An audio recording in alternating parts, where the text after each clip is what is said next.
So every January for, the past decade, we've taken a worldwide trend and pulled it into real life.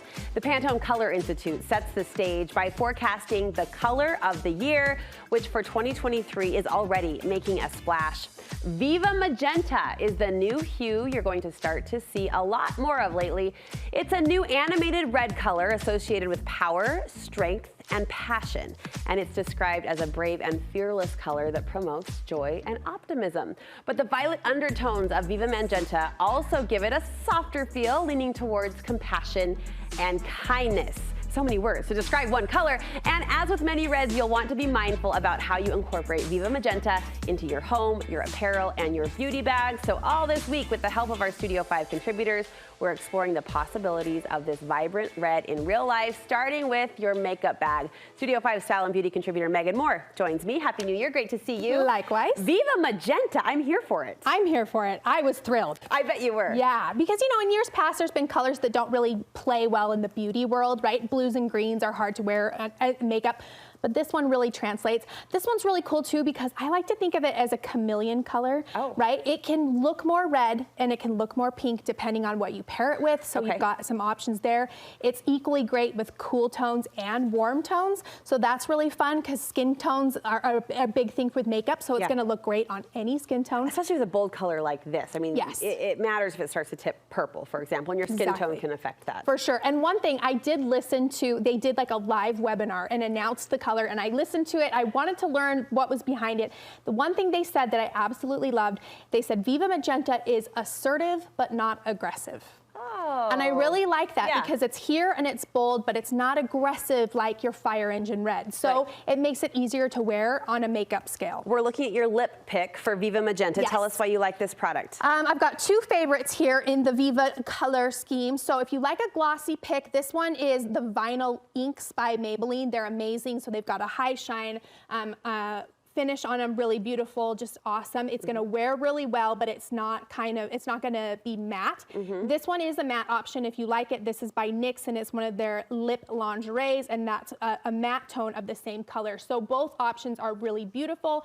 And again, they're gonna be bold, they're gonna be there, but they're not quite as aggressive as a full-on red, so it could be a lot less intimidating to wear. Yes, I agree. And there is more red in this than I thought. When I heard magenta, I almost thought more purple. I was thinking it was gonna read more pinky too, but yes, the colors that they're picking are really neutral, kind of has enough purple and enough warm to be somewhere in the middle. Feels like a grown-up color. It does, it is. Very sophisticated. Yeah. All right, for cheeks? Yes, so this is a really fun place to add it into your beauty routine. So again, you're feeling like, oh, magenta seems a lot, and maybe when you're seeing it in the packaging, it feels really, really bold because it's at full strength. But remember, these colors are designed to sheer out as we blend them. So this one is a really great option by Profusion. It's their Sangria color, and you just do a cute little dot on each cheek and blend it out, and you get that pop of bold color.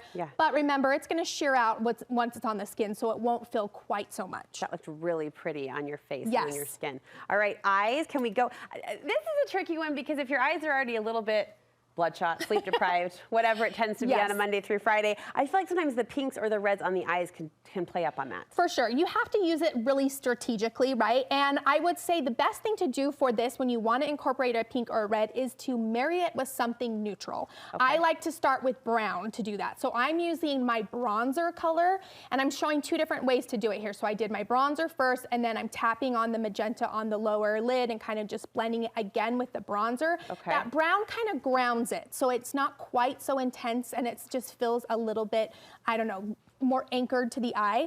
And then the other thing I would say is don't put it underneath the eye because then you can look bloodshot. So keep a brown on the bottom lash, and that's gonna make a big difference. But you put that bronze underneath as kind of the first layer. Yes, I did on both of those. So there was two there. The first one was more bold. The second one, I just used it as a liner and then blended it out. So it was just a little hint of the pink, right? This is kind of a peekaboo. So you can decide how much you want to do with this, but I would say just anchor it with something more neutral. It could be a silver, it could be a cream color, or copper is what I did on my eyes today as my anchor. So the pink is an accent, but it's not the full shebang. I'm remembering way back, 10 years back, I found myself through a series of random events in the makeup chair of the Kardashians' personal makeup.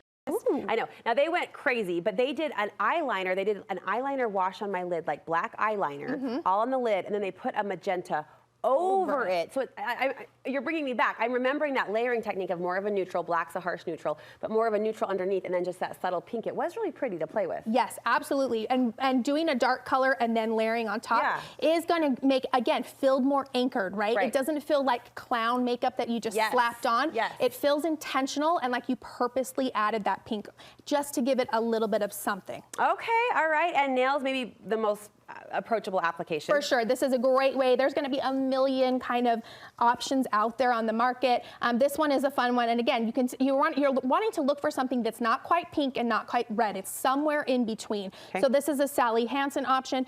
And they're just going to be a really beautiful nail or toe color year round. This you can't go wrong with magenta. Yeah, easy one to try in certain places, and maybe a push for you and others, but Megan will be here to help you every step of the way. For sure. Where can we get more New Year beauty advice from you? Always on my blog, thebeautysnoop.com, and then come hang out with me on Instagram @BeautySnoop. I like that you were excited. Yes. I mean, it's fun to have something just to play with for fun, just because Viva Magenta, we're leaning in all this week. Tomorrow we'll talk about how this color may show up in your home decor, and we'll round it out the following day with Casey Matheny talking about how this will show up in our closets for 2023.